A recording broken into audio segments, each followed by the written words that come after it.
which was where we ended actually last time.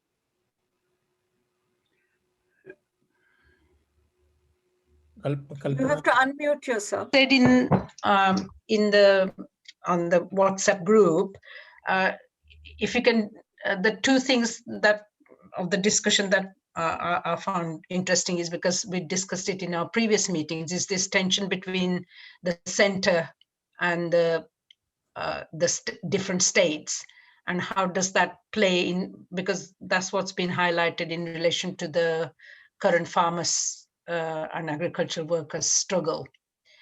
So that was the one aspect, developing that, and I think you were raising that in your talk last time.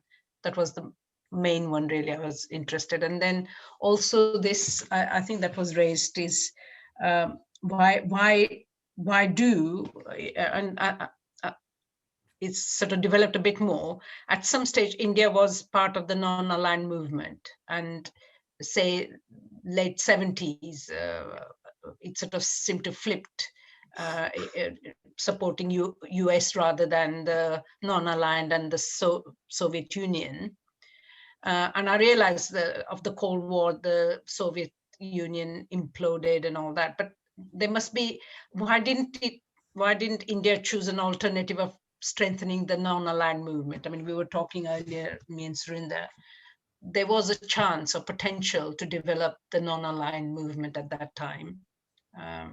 But that didn't happen. Instead, in fact, so China and India split and in fact had a war, rather than if they managed to actually form some kind of alliance, it would have been quite a powerful sort of force against United States. Anyway, that's what I was thinking. Okay, there are two different questions and two slightly different topics, I think. And so your first question relates to Indian federalism. And I think it might be, I mean, where this is, of course, where the way I understand it, and others may have other ways of understanding it. But for me, I mean, the question of Indian federalism is closely aligned to the question of the Indian state, yeah, because the federal structure is part of a state structure. And so how was the Indian, and if you want to go to the root of the matter, then the question is, you know, and I don't know, I don't want to quote people and things, but Marx says, to what does it mean to be radical? He says radical means to go to the root of any matter. And then, of course, he goes on to say that the root of the matter in the case of human beings is man himself, yeah, or in his, if you want to use more appropriate language now, is the human beings themselves. That is the root of the matter. So when you come to the Indian state, I think 1857 was a transformative moment. And it was transformative both for Britain and for India. And I think that we underestimate the role of 1857, what came out of it, and in my view, partly because post-independence history, and I think Hashim, you will say, you may agree that this is the case for Pakistan as well, states were forced to write a nationalist history. And so, you know, the imperial history gets somewhere, you know, erased in that thing of writing a nationalist history. And because the independence project ultimately came to be led by and shaped by the elites, especially after 1930s, 1935, that period, it becomes, the national history writing also becomes an elitist history writing.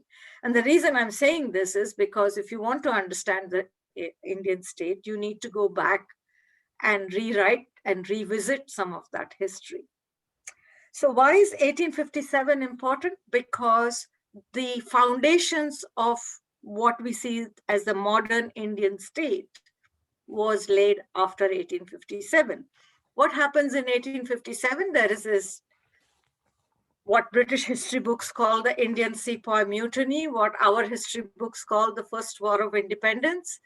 But whatever you want to call it, I hope it was the coming together of peasants and soldiers, and of course, and the logic thing. But it was a popular and the most serious challenge to the empire, because it shook the foundations of the empire and it nearly brought it down. It was literally by hair's breadth that, and a series of, like in any war, chance events that actually made the British, one. I don't know if some of you read Hindi here, but if you do, there is an extremely good book on this called Gadar Ke Phool, which is, an account, a people's account, if you like, based on, memory and what is it called? The popular history. So anyway, so that is that. What happens after 1857 is the East India Company is dissolved and Queen Victoria takes over governance of India, and India becomes a direct British, a crown subject, a thing. It comes under direct rule. But in not all of India is, and so there are two things that happens after that in the Queen's Proclamation of 1858. And I'm sorry if this is sounds like a history lesson or a legal history lesson rather. So the Queen's Proclamation of 1858 promises that the laws and the treaties with all the native princes will be respected, because it was the Lousy and the land annexation policy that really triggered the rebellion in 1857 war in a big way. And then she says, we will promise to the Indians equal opportunities and non-discrimination in public employment, civil service, all of those things. So those are the two main promises that come. As a legal scholar, I argue that the first international recognition of non-discrimination laws and equality laws comes from the Queen's Proclamation of 1858. So, but colonial history is something we don't write into, other histories. But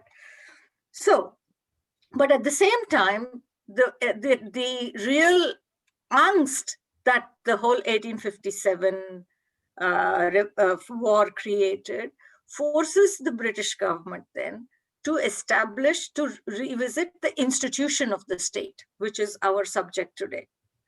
And what happens after that is, one of the things that traumatized administrators for a long time, this trauma extends right to the middle and early, 1900s.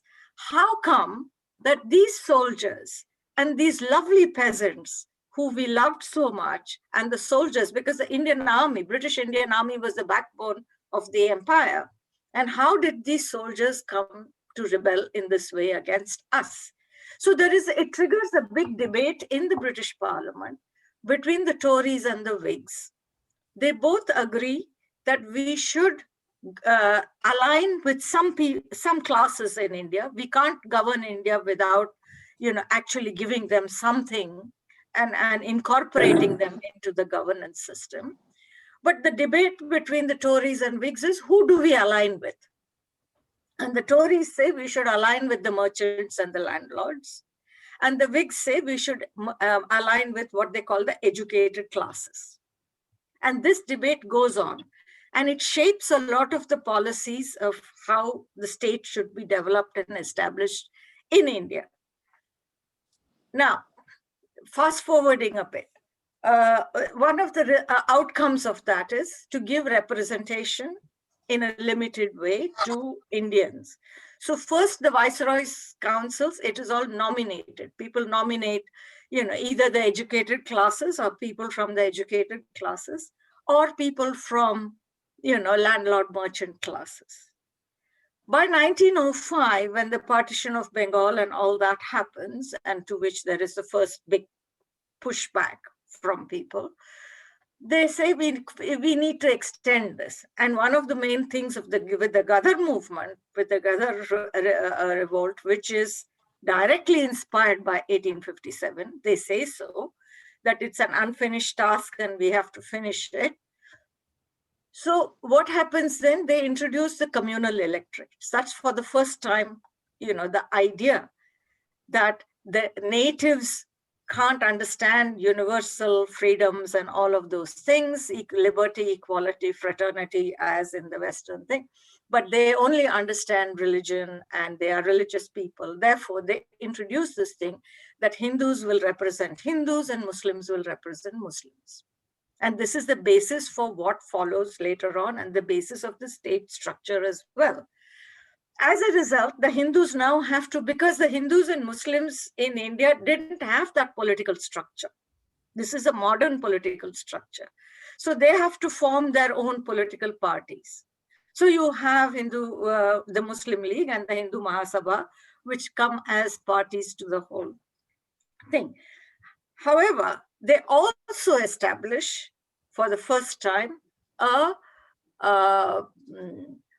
the intelligence apparatus, a guy called Popplewell, who is sent to India from Britain to establish intelligence services, because national security is the basis of the state. So that is how it comes about. But obviously, later with the Gadar movement and with the the Simon Commission, the agrarian crisis, all of those that follows in the 1914-15 First World War. Then there is a next step, which is the Government of India Act 1919, which is the next piece of constitutional legislation. And what that does is, as a result of, again, peasants and rebellions, and that happens then, what happens in the 1919, they introduced devolution. Now, what is this devolution? Unlike the devolutions that we saw later, in Ireland and other places, this devolution, the economic powers are concentrated in this union government. And social things, cultural things, language, school, medical health services, those kind of things are devolved to the regional administrations. So you already have an architecture of the state where the central government is aligned to the empire on economic matters, and on political matters, social and cultural matters, the power is devolved to the states. This then becomes the architecture of Indian Federation or Indian federalism, which continues to this day, and I'll come to that successive thing. The next big thing is 1935, again, after a whole nationwide protests and so on. And in 1935, there is further devolution, there is elections introduced. So the communal representation is enlarged.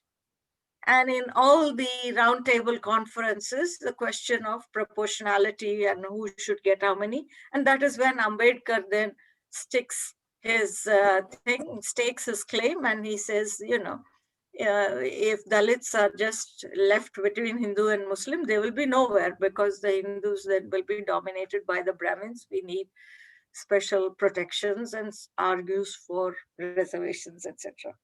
But whatever, coming to 1935 again, the provincial governments then, it was the provincial elections that first led to this whole, crisis of the state. But the main structure, that the economic powers are with the central government and the political, social, and cultural affairs are with the state, that doesn't change. That is then incorporated into the 1950 Constitution, where the central government in India holds taxation powers, treaty-making powers. It holds all the corporations come under central government. Industrial policy comes under central government. So all the key economic powers come under this central government. However, agriculture, water, and environment, these were so critical that even the British government could not relegate itself. And the British government at that time also thought it is better that these farmers are dealt with by, local things. They were more keen at that time on industrialization as a thing. So that was, commerce, trade, all those things are with central government. This is one part. This is the economic power sharing between states. On the political front, going back to 1940, before 1905, again, after the 1857, and this is why I say 1857 is a very critical moment, because we can't trust these soldiers anymore. They rebelled against us when we trusted them so much. So what do we do now? So that is when the formation, the reconstitution of the Indian armed forces happens, the British Indian Army at that time. And in that, the armed forces are now formed on ethnic basis. Yeah. So you have the Punjab regiment, you have the Gurkha regiment, you have the Naga battalion, you have the Maratha battalion. So the army is constituted on the same communal lines. So you have in the politics, that formation coming up. So if you see even now, the armed forces in India, and that is why I sent you that article on militarization and South Asia, the armed forces are based on, the different ethnic groups. And Maratha battalion, you have the Mahar battalion. The Mahar battalion is Dalit battalion. The Maratha battalion is the Maratha, thing.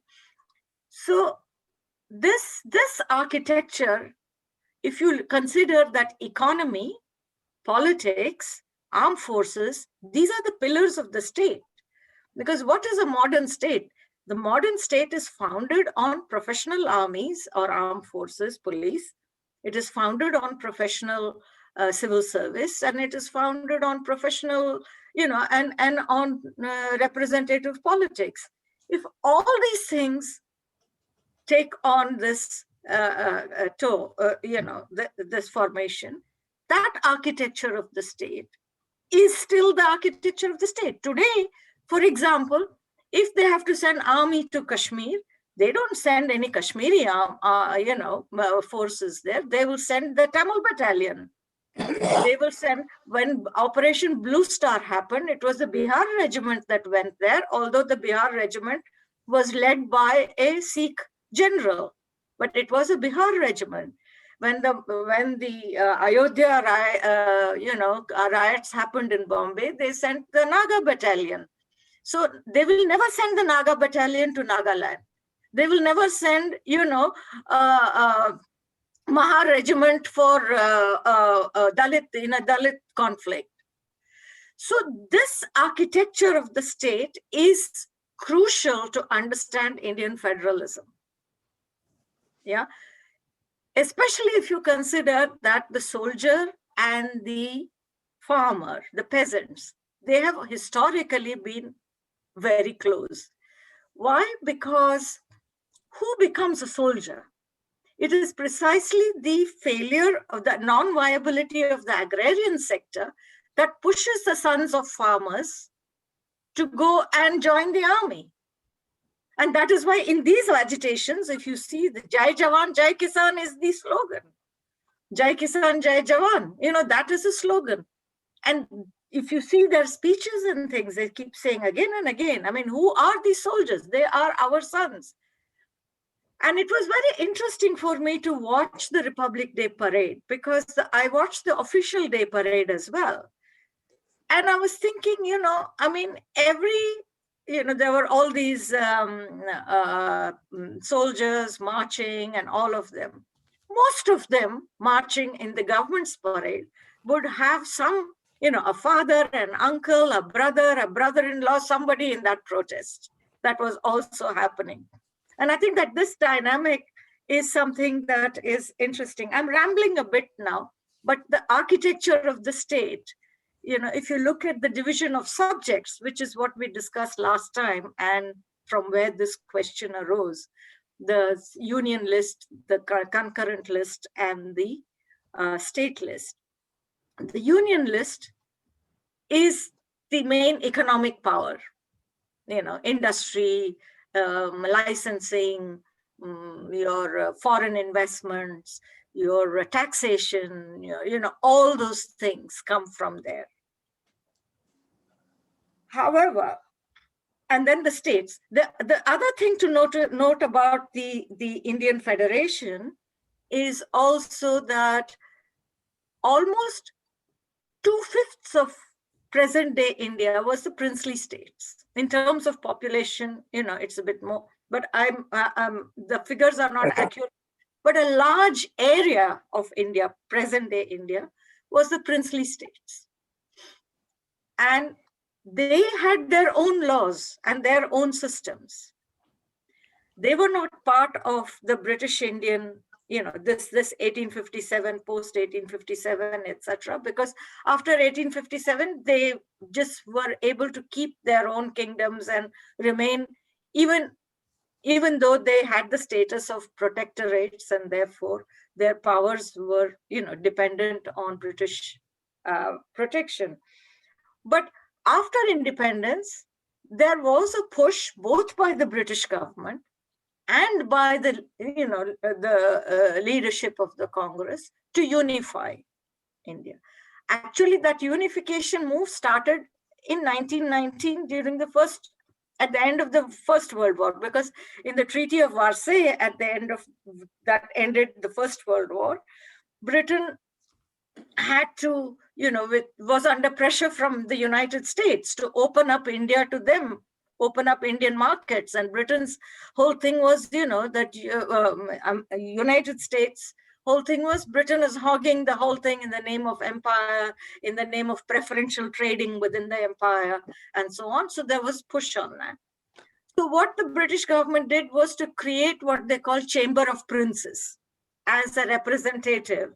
And this Chamber of Princes then elected, individuals, of course, who are 100% pro-British, to go to the Versailles Treaty. And that way, which was, of course, criticized by the US on the ground that, this was Britain's way of, increasing its voting power within the treaty, etc. Anyway, I won't go into much of that. But the key story is that it is only after 1947 that the real unification of India begins. And the real unification with Krishna Menon and so on, signs treaties, that is where the Kashmir problem is still an unresolved issue, etc. But as a result of that, the princely states refused to accede agriculture and environment and water to the union government. So that is another reason why these subjects remain with the states even now.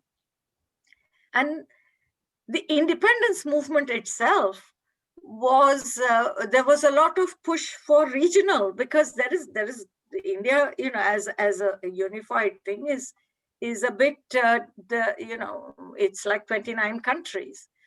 So during the independence movement, Congress promised the regional political forces that after independence, they would respect linguistic reorganization of states, because there was no basis for state formation. British called it administrative convenience.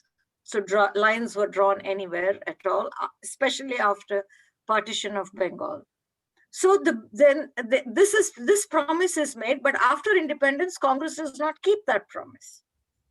So in 1953, you have Pattabhi Sitaramaiah, who goes on a hunger strike, for linguistic reorganization. Then state after state after state demands linguistic reorganization, and the Congress is pushed to that.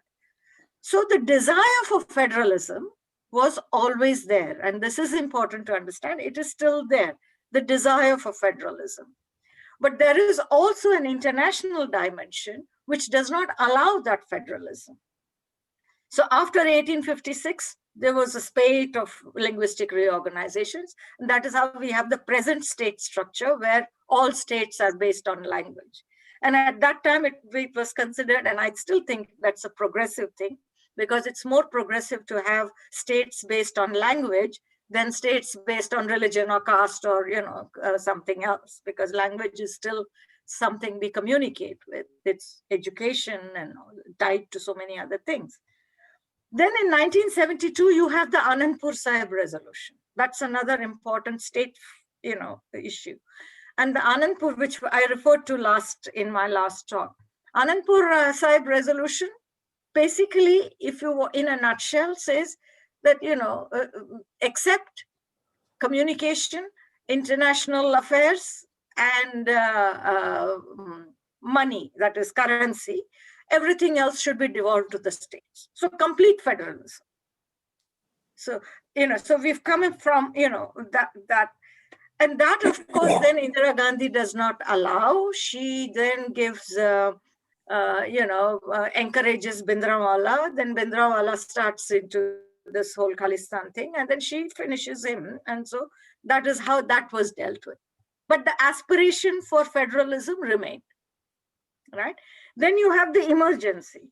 The emergency in 1975 was another moment when because it came, and in 1969, there was the farmers' agitation, Charan Singh, again, nationwide farmers' agitation started in 69. Then it was continued with the strikes, industrial strikes. 1972 was the All India Railway strike.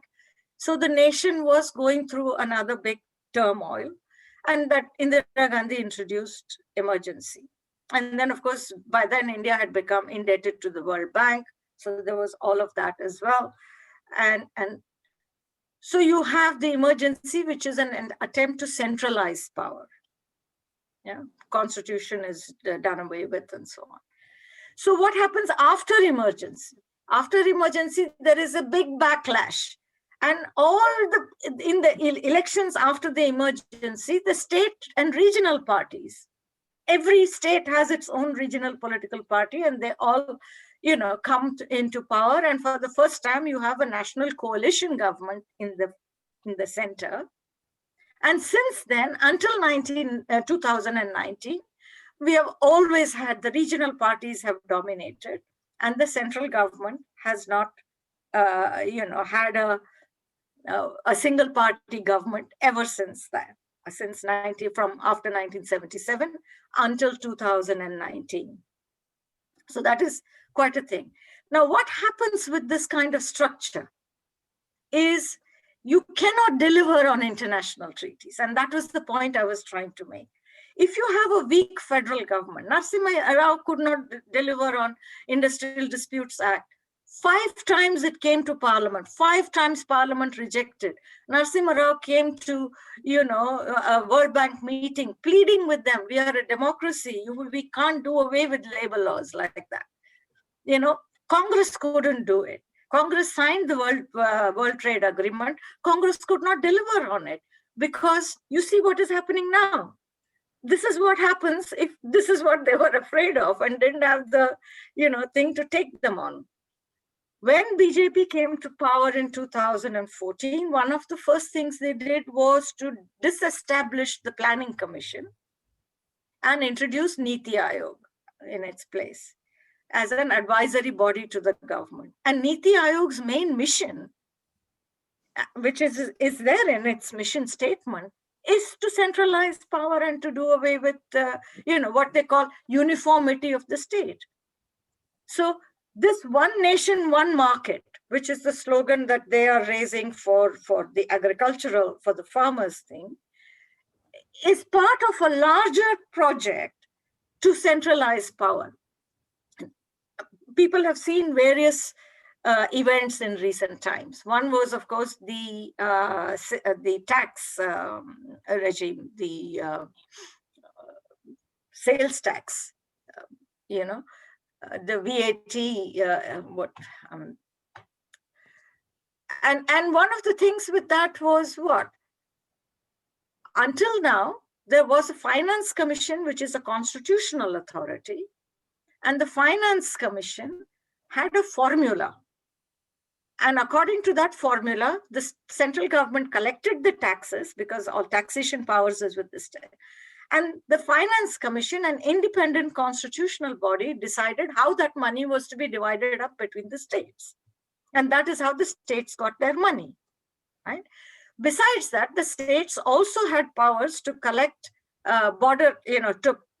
toll tax between states, interstate, and they had few other taxation powers, professional tax, and so on. So under this GST, the GST Act, all those powers are taken away, and central government promises that we will establish a more efficient tax collection system through the GST, because, we'll go online and everybody can do everything online, etc., etc. And we will give you, from the taxes we collect, a certain percentage. So constitutional authority is taken away, finance commission becomes nothing now. But what is interesting is that the government is not paying them the GST that is owed to the shares. If you look at during the COVID crisis, the states were saying, we need the money that is owed to us. We are not asking any extra money or special thing. Whatever is owed to us, you pay it to us. And the government says, no, you can borrow from the central government. And the states were saying, why should we borrow? It's our money. We agreed to GST on the basis that, you will give us a certain proportion. You will collect it on our behalf and give it to us. And you are not doing that. So that is, GST thing was another big thing about in the direction of centralizing more economic powers into the center's hand. Similarly, if you look at, the COVID thing, and this is systematic. This is why I think that it's the institutional aspect that, obviously being a constitutional lawyer, that interests me. The COVID thing. Now, since, the colonial times, epidemics, the Epidemic Act has been a state legislation, because epidemics were locally dealt with, presumably because it was more efficient to do it like that. Now, what does the central government do under COVID? It says, you can't use Epidemic Act. And so does away with that, declares that COVID is a disaster management act, comes under disaster management. And disaster management is a central subject. Why is it a central subject? Because international law requires the government to have. This is where the international law becomes so crucial, because it is through international law that the central government gets its powers. And so disaster management becomes a central subject. COVID is taken over entirely by, the central government, by declaring it a national disaster. And I can go on like this, the Citizenship Act, but every step of the way, it has been a centralizing mission. And that is why it reverses the democratic aspirations, again, going back to independence. If you take independence as the first democratic aspiration for freedom, and followed by linguistic organization, followed by Anandpur Sahib resolution, followed by post-emergency, all of that. This is a reversal of that. And this reversal is necessary to deliver on globalization promises. Because otherwise, state governments are not going to do it. And they did not do it. And that is partly the reason why the West is so happy with this, Yeah, they make a little noises about, Muslims are being murdered and whatever else. But in effect, there's not been much criticism at all against this government. And it's that connection I think we need to make. Okay. Especially because we live here. Yeah, that was a very... Sorry, you have a it became like a classroom lesson. I'm sorry, I apologize. Yeah, it was a very good continuation of what we discussed. There is another logic coming there. Another reason for enacting these laws and sticking to it. Yeah, Saif or Lake? Saif, go.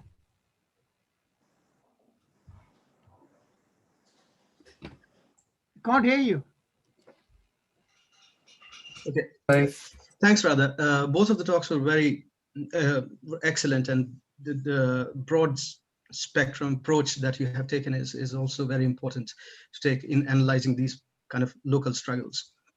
When we're talking about federalism, I mean, I read your paper, so it connects what you talked about, it connects with the paper as well. When we are talking about federalism, one of the things which I think we are not talking about is, which is the elephant in the room, is the reassertion of the effort by the Brahminists or Aryan Brahminists, whatever you want to call them, to reassert their hegemony. And this reassertion not only started with BJP or RSS and so on and so forth, which is generally the common understanding, but it started much before that.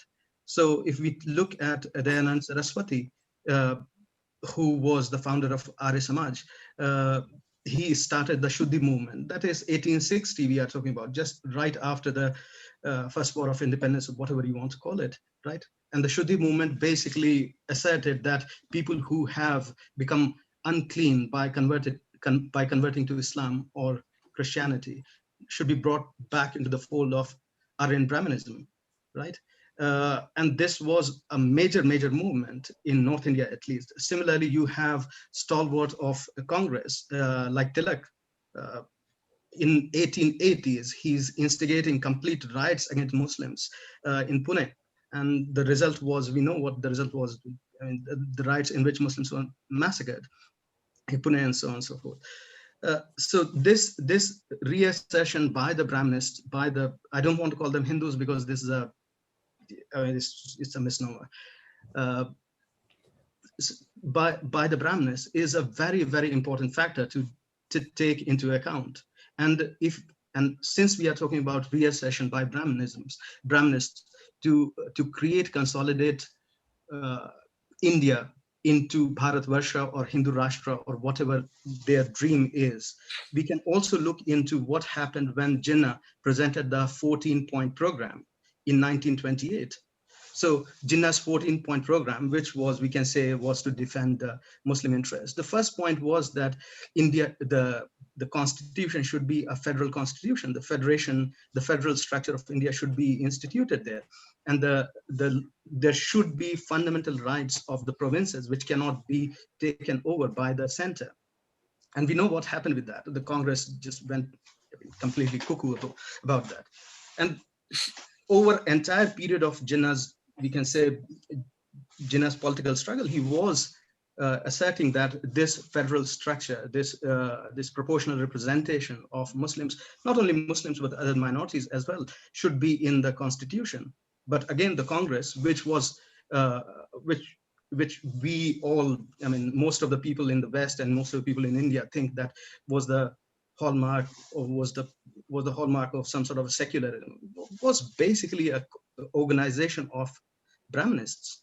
And they did whatever they wanted to do, that is create a strong center and a very weak or quasi or fake federated structure.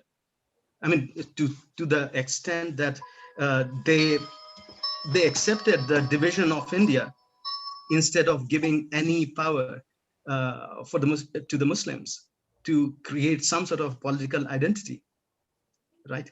And this is, so when what is happening now, that is, we are talking about the quasi-federal structure of India and how that is affecting various struggles. We should also look into this this movement by the Brahminists or Aryan Brahminists, whatever we want to call them, to reinforce their hegemony over India or over Bharatvarsha or Hindu Rashtra. And that they have successfully managed to do that by chopping off the diseased limbs of India, that is Pakistan and Bangladesh, right? So this is one particular point that I wanted to make. There are a couple of other points which I, on your paper, which I wanted to make, but I mean, if Lake wants to talk about something else, that's absolutely fine. Okay. I wanted to ask a question. So now you said that there is a desire for federalism. So we can interpret this coming up of these regional parties, or many states have got regional parties now. TMC, Orissa has got one. Tamil Nadu has got only regional parties. Now Andhra Pradesh also only has regional Since parties. 1960s, yes. Yeah, Maharashtra has got regional parties. Bihar has got regional parties. But all these regional parties, we can interpret this as an expression of federalism, the desire for federalism. But they are all supporting BJP. How do you interpret that? That I'll just very quickly respond to that before I go to Saif's point. And in 1977, they were not all dominating the center. Yeah. See, this has been BJP's consistent attempt to buy up the states. Yeah. And BJP has destroyed them. I mean, Northeast and all, nobody ever heard of BJP there. Look at what is happening in the Northeast. So look what happened, the drama that went on in Karnataka. You know, if you remember, after that Yadurappa's, what, I mean, how low can you fall? Look what is the condition of Nitish Kumar. And that is why in 2014, one of the first things that Modi did after the government was appoint Amit Shah as a party leader. Because he's the fixer in all this. And so, you know, this is something that has come in the last 10, 12 years. In 77, people never imagined that you could have, you know, all the states could have their own political parties and, you know, have a coalition in the center, if you remember. So, yeah, this is partly the way in which it is destroyed from within, if you like. The aspiration was there, no? That's why it still came in. Lake, do you want to say something, or shall I just respond to Saif's thing? Yeah, I think I will throw in my question as well, and then you could perhaps combine the two. And your paper, which I haven't read fully, but I have read some of it, and I found it very interesting that, you know, after the Second World War, that you're suggesting that a new form of imperialism started to emerge. You know, that they start to, you know, concentrate on individual areas, you know, like water, like education, you know, various, you know, intelligentsia and all that kind of thing. So that form of war has changed, and the way that imperialism work is no longer the old type of imperialism. That I found very interesting. But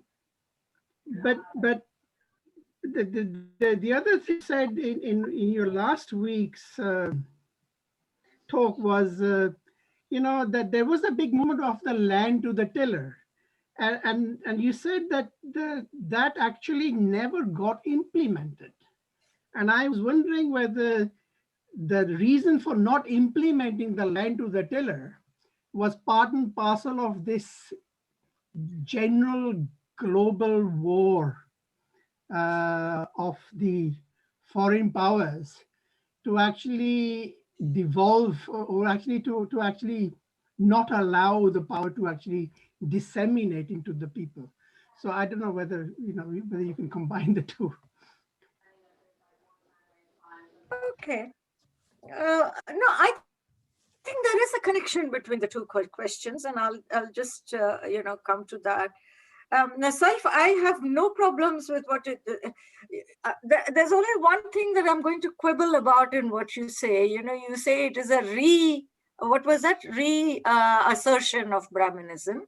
Yeah, I would say that reassertion of Aryan Brahmin hegemony. Yeah, but that hegemony was always there. It was not reassertion. It never went away. Yeah, it never went away. When in 1896, when Jyotiba Phule, was asked about the Congress party, he said that's a party of Shethjis and Bhatjis. Kalpana, you may understand. He said this is a Shethji Bhatji party. Shethji is a kind of derogatory term for merchants, and Bhatji is another derogatory term that peasants use for priests. So, this is not, it never went away. The only thing is that, there was a difference in style. I mean, you think that Nehrus were not Brahminical or, that. So there was a kind of sophistication in their style of Brahminism because the crisis was not as deep. Now the crisis is deep, and therefore it has to be ruthlessly asserted. So, there is that aspect thing, but it is not reassertion. The assertion was always there. Yeah, go on. No, please go on. I'll respond later on. And coming to the land question that Lake raised, it is the land reforms don't get implemented precisely because of Brahmin domination, the whole upper caste Brahmin Thakur thing. Who are the main landowners? I mean, land to the tiller, who benefits from it? It's the Dalits and the backward castes who are the main beneficiaries of land to the tiller. It never gets implemented and enforced precisely because of that, Brahmin domination that you talk about in that. The difficulty that they have, and this is the thing that is coming into sharp focus now, if you look at it, is first of all, Hinduism is a very, strange kind of, if you want to call it religion in the Western sense. It's not a religion in that sense. It's in like the Abrahamic religions, which are much more centralized. You have a central text. I mean, Hinduism is the kind of thing that even, every village has its own practices and its own ways of doing things. Families have their own ways, and, that is this thing. If you, during the Ram Mandir campaign, that Shilanyas that was happening, I mean, people in the South, the newspaper headlines would be, why are we building a Ram Mandir? Because in the South, the Vaishnavite tradition is not that popular. They are all Shaivites. They are worshippers of Shiva and Murugan and all that. So, this is a thing. And RSS had a problem with that. And this is where I'm going with that. And that is why Veer Savarkar says explicitly, let us not get into this debate about whether this is Hinduism or not Hinduism, or whether to what extent it's a religion, etc., and what is Hinduism, whose is authentic. Because to answer those questions, you will get it tangled in this whole thing of, Brahmanism, Vaishnavism, Shaivism, all those kind of things. So Savarkar says, let's not get into religion. We are not interested in religion. And that is why he calls it Hindutva. He never uses the word Hindu. He uses Hindutva, which means it means Hinduness, a sense of Hinduness. Yeah. So he says it's a cultural identity that it should be the basis of this nation. But Muslims are not part of that culture, because their culture is coming from somewhere else. And and this is the kind of argument that they make, which is why never mind that so much of that culture has got all mixed up, and to the extent that it's really difficult to define what is Hindu and what is Muslim in the culture at a cultural level. Is henna, Mehendi Muslim or Hindu? is wearing a nath, Hindu or Muslim. I mean, there is no, but anyway, that is the whole thing which and they were very aware. RSS was very aware of this. And that is why they focus on ideology. And coming back to your question, Saif, on Brahminical, I think it's useful to understand Brahmanism as an ideology, because it's a way of looking at the world, like Zionism. And if you look at the the core of Brahminical ideology, it is purity and pollution. You touch something, you will be polluted. You have to keep yourself pure by not, contaminating yourself in any way. I mean, and if you extend that to the political domain, this whole purity pollution thing, it becomes such a, ideological thing about, keeping ourselves, uncontaminated by anything.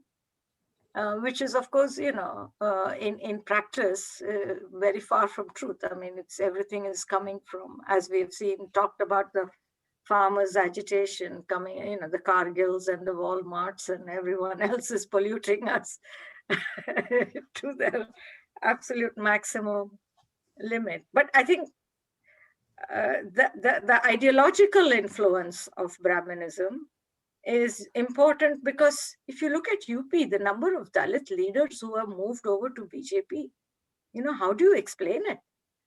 You go a place like Kerala, I mean, which was unheard of. RSS was unheard of. You look the inroads that they have made among, backward castes, among people like that, in that, but who would otherwise, it was unthinkable that they would succumb to this kind of, ideological influence. But then rather, this is not just unique in India. It is also, we're seeing this kind of a movement in America also, this white supremacy, and there seems to be some kind of an ideological link between them. And this question of purity, this question of superiority, this seems to have infested various parts of the world. Well, between Brahmanism and Zionism, there is a very, very close link. Ideologically, I mean,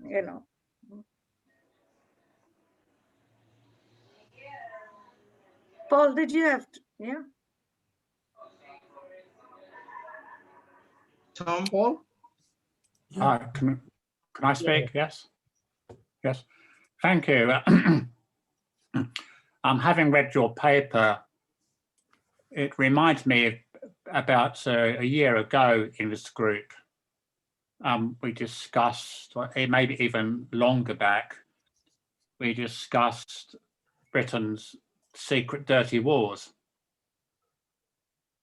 And in particular, we looked at Britain's involvement in Bangladesh with the training and support of the Rapid Action Battalion, which was a death squad to round up trade unionists and other radicals as a part of this kind of neoliberal experiment.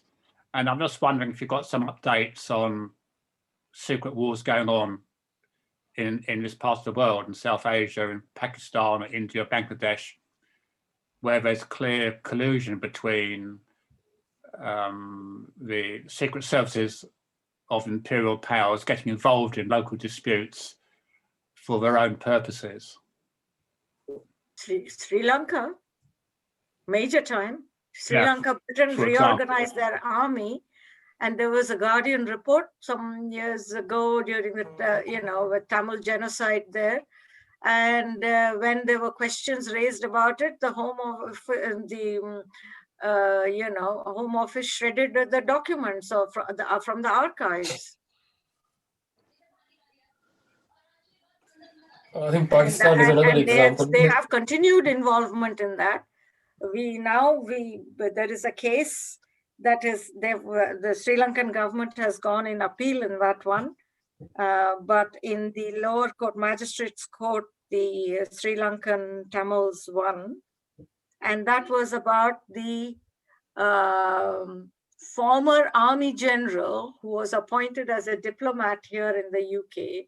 He made a public speech and he said all the Tamils who were who were talking about, because the Tamil demand is there should be an inquiry into the genocide. So their necks will be, and he did this. This is kind of, their necks will be slashed. So there was a case on that one. And, he claimed diplomatic immunity, and the British government didn't do anything about it. He's a diplomat here. He shouldn't be talking about slashing people's throats and whatever. And the demand was that they should do something about it and get him out because he has breached the diplomatic code.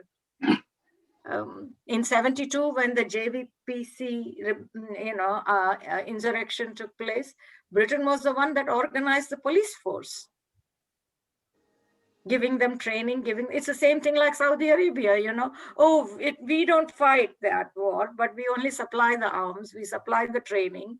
Our people go and train their pilots, our people do everything, teach you how to bomb Yemen. So same thing happened with the genocide in Sri Lanka.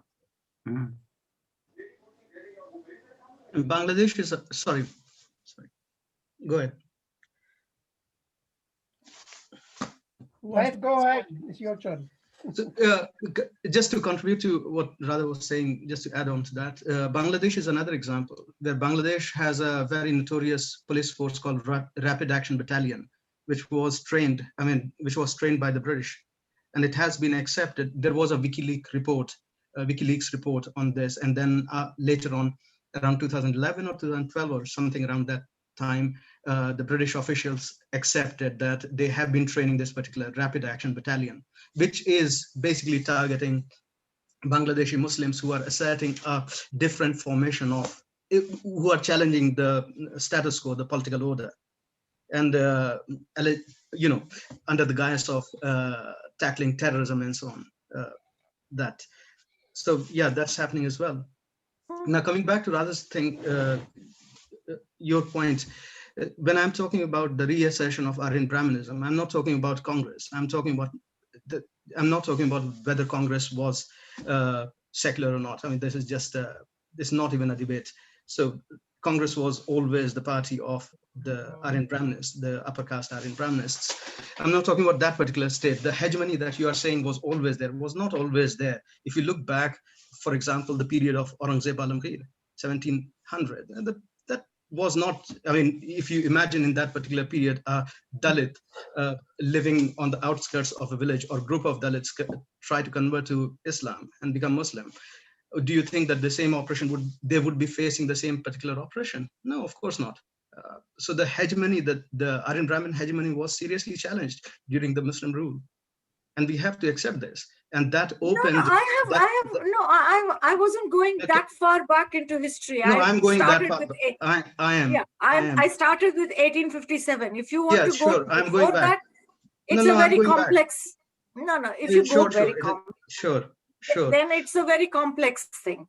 No, it is absolutely. In this negotiation, the Tories, that's why I started with that Tories and Whigs debate. If you go back, it was very complex. The Satnami rebellions, they were all lower, the backward caste, peasant caste. Sikhism came out of anti-Brahmin movements. I mean, there was never a fixed authority with any, and much of the politics was coalitions and Sure. Can I finish my point? Yeah. So the one thing is that, the other thing is that this thing we have seen, I mean, this thing is very popular, that Hinduism, which is a misnomer, is not a religion. It is very, very popular. It's a philosophy. It's a way of looking at life, or a way of living life. But every religion presents you that particular thing. The question that I'm asking is that, can Aryan Brahmanism be taken as a religion? And by religion, I mean a normative structure, a normative system, which gives you a religious code. And if we take that particular definition, then Aryan Brahmanism definitely is a religion. It cannot be it cannot be sort of, it cannot be created. I mean, we cannot define it as some sort of amorphous structure. Yes, it has a central core structure. There are people on the periphery of that particular structure which cannot be defined depending upon, as Hindus, depending upon the particular time and whatever advantages the core has. So for example, tribals can be defined as Hindus, or tribal can be defined as sort of militias and so on, right? That is depending upon that particular epochal necessity or political necessity. But this entire project, I mean, your paper presents it as an ethno-national struggle. I don't know what is ethno-national. I mean, I would question what is ethno-national about Dalit struggle? What is ethno-national about Indian Muslim struggle? And by Indian Muslim struggle, I mean pre-partition Indian Muslim struggle. I'm not talking about the Indian Muslim struggle of now. I'm talking about the continuous Indian Muslim struggle or continuous Dalit struggle. So I mean, you use that frame that using the ethno-national lens. I agree with that particular analysis, that if we use that lens, a particular kind of analysis will come out. But I'm questioning that particular lens in itself, that it seems to me that that lens is problematic if it's not completely Orientalist. And in my challenge, I would say that can we use the same lens as, for example, Irish independence movement, say, oh, this is merely a ethno-national sort of struggle between the English and the Irish. And can we say the same thing about Second World War or First World War and so on? I mean, the Marxists or the left will go on hell-bent to deny that. And they will say, oh, this is basically a class struggle. And then you have various capitalists having various interests and so on and so forth. They will never agree with the, I mean, they will agree maybe minor, in a minor sense, but they will never agree that this was a major ethno-national struggle. So why are we saying that the European struggles are not ethno-national struggles, but the South Asian struggles are ethno-national struggles, tribal struggles? We are going back into kind of an Orientalist formation that these primitive people are basically can be studied as within anthropology, but the higher evolved Europeans have to be studied with sociology. They created the sociology, they created the higher political structure, whereas the Indians and all these darkies couldn't. So we are going to study them with this ethno-national lens. So I think this is the use of that lens in itself is problematic. That's it.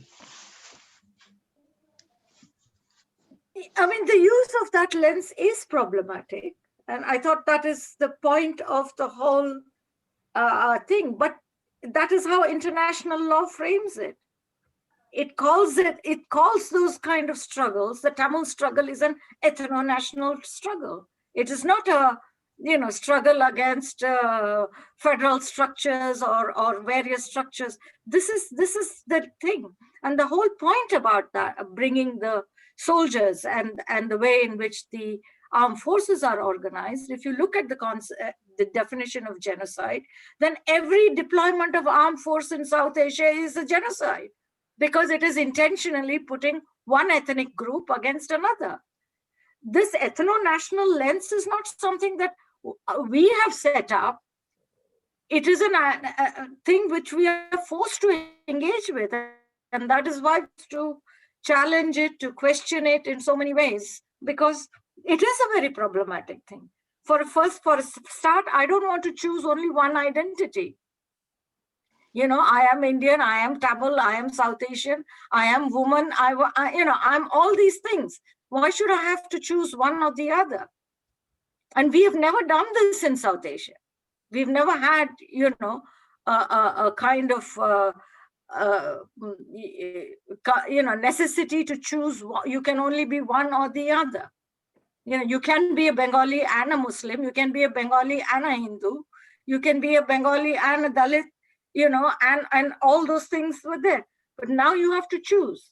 Because of that ethno-national constitutional framework that we are landed with, which is not of our making, we are having to deal with the consequences of that. As we saw in Sri Lanka, as we see in India. I mean, this is not something that we chose to do.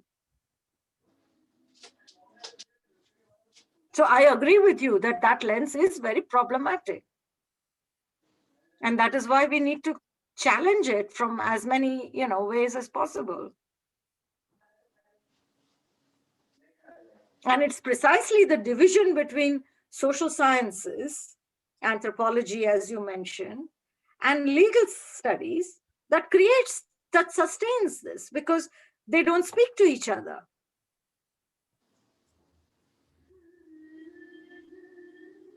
So those who write the laws make certain assumptions about who's a Hindu and who's a Muslim and whatever, and it has to fit into a statutory framework where everything begins with a definition, which has to be very precise.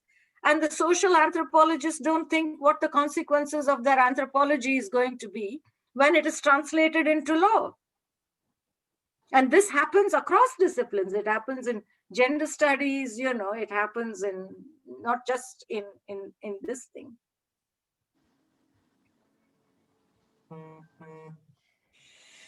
It's going to be 8:30. Shall we wind up? Surendra is our point. Yeah, Surendra. Thank you, Radha. I just wanted to go back to Kalpana's point, actually, the second part of her question, which was, why did you think that India didn't opt out for a different version rather than to align with the US? What do you think were the forces that made it choose to ally itself with the US rather than, say, China or, some other South Asian or Asian sort of forces? I'm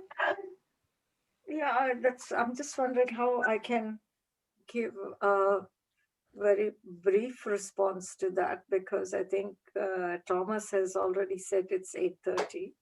It doesn't matter. But yeah, but I think one has to understand the post-war geopolitics of South Asia. And, and this is where I say, we can't get, you mentioned, Saif, about the ethno-nationalist frames. I find all the frames imposed by these, international frameworks quite problematic, whether they are internal or external. And one of the things that happens, we often do is either we look at it from a state-centric point of view, or we forget the state completely and look at it completely from an international point of view. So if you look at the partition, yes, there were conflicts between Hindus and Muslims, and all those things happened, and terrible riots happened. One can't deny all of those things and say, they had there were no problems with the political forces within India. But at the same time, there was also, all those things happened in a geopolitical context where America was pushing Britain, where Britain had signed the Atlantic Charter. Britain and the Lend-Lease agreements had made Britain more and more and more vulnerable. So even though Britain mobilized, all the soldiers from all the colonies to go and fight the war and won the war, economically, Britain was finished after Second World War. And it could not keep the colonies. And, in the parliamentary debates, this one says it, what's his name, the Prime Minister, Labour guy, that we can't hold India. This is there in the parliamentary debates here. We can't hold India. We need, there is no way. So when partition happens, there is no state force that is able to control anything. And the US obviously is very interested in that, because the US doesn't have any foothold at that time. This is not an either or thing. This is the important thing. You can't just give only a nation-centered account of the partition. You can't give only a geopolitical account of the partition. And so Britain, then concedes, and Palestine concedes, the Balfour Agreement happens, all of those things. And then US wants a toehold in South Asia very badly, which it doesn't have at all, because South Asia was considered Britain's domain. And so, Pakistan was a very nice way of setting up Karachi bases, the Sento-Seato agreement, all of those things. So there is that also, as I said, not this or that. So what happens with India then? And the Indian military force is divided because the Punjab was the source of soldiers, and and as a result of the partition, the army is divided. So the Indian government has to play it, a little thing, but still gets involved in the dismemberment of Pakistan again into Bangladesh. Played a very big role. But it is in that context that they signed the, treaty with Soviet Union. Until then, there is no treaty. Yes, there is non-alignment. And non-alignment comes from the Bandung Conference. It's a sense of the post, independence, sense of third world coming together, all of that. But the actual treaty with the Soviet Union is in 1972, the Friendship Treaty, when Bangladesh is done. And then with globalization, that neutrality becomes impossible because globalization, with the Soviet Union collapsing. And of course, in India's case, there was always a large domestic support for the West, for the United States, the diaspora, the private investment companies. So it was kind of, the Soviet Union collapsed, India just jumped there and went along. I don't know if that answers your question, but I wanted to say something, but it's not directly related to what you said, but it is indirectly related. That recently China has had some dispute with India. In Arunachal Pradesh, they even came to India's land and made some houses. There are some other disputes, but Modi government has only banned some apps. They have gone very soft. They don't want to have any war with it. And my own reading into that is, it is because there is a Indian bourgeoisie is now dependent on China for capital. They're also dependent on China for technology. And when Modi was the chief minister of Gujarat, huge amount of Chinese investment has come into Gujarat. So because of this, India doesn't want to do anything with China. They don't want to dispute with them. Do you think that there is something? This is related to our question because we say that agricultural change is taking place. These laws have to be changed because we have to make space for international capital to operate. Now India is going cozy with China because of this dependence of Indian industrial bourgeoisie on China. This is what I am thinking. I know there's some data is available on Chinese investment in India. During the last 15 years, it has been huge.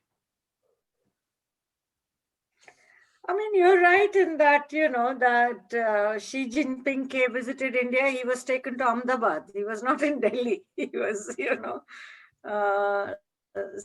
so that sense.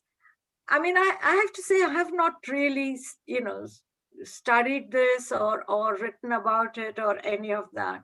But just as a general sense, as a citizen, if you like, if nothing else, I think India is going through it's a very complex situation because they're doomed if they do and they're doomed if they don't. And that's the position.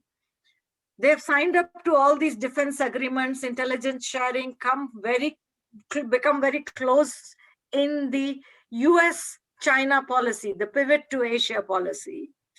And they have signed up all these deals. So they have to, keep up to that. And they have to play the encirclement of China game and all of that. But at the same time, America is not able to support them economically in the same way. And so, they are forced to go to China for economic support and help. And they have increasingly relied on China for so much of, as you say, investment technology. So, I mean, God forbid, if there is a, they have to make a choice, India will be in a terrible mess. I just want to interject there, Sudharaji, that, I think it's perhaps wrong to see China as something separate from the WTO. They are part and parcel of the whole game. So what do you say to that? No, I don't think so. For a start, China did not even get entry into the WTO for a long time. They were made to wait for a very long time. And But they they are got part of entry. it now. Now they are part of it, but they are not, and World Bank, IMF, they have no place in that at all. World Bank, IMF is still basically the Axis and allied countries. That is where, that is where it stops. So I don't think that in the power structures of these organizations that China has that same, it has money. But money, then you have to get a seat at the table, no? Once you have the money, you also need a seat at the table. So if you're going to have the money and they don't give you a seat and they say, keep you out, then you have to, either fight for it or you have to do something, right? Whatever that something may be. But maybe, So I think maybe China is setting up a parallel to. That is why they're trying that. That is why they're saying that, your IMF model is not working, something that echoes with the sentiments of so many third world countries. We are going to create another bank, but that bank is looking, increasingly like the same IMF that they're trying to discredit. So, there is all those, it's an interesting thing. Yeah, thank you very much. Different ways of skinning the cat. Sorry. Okay, thank you very much for your excellent presentation. So, Thank you, Radha. Paul has something.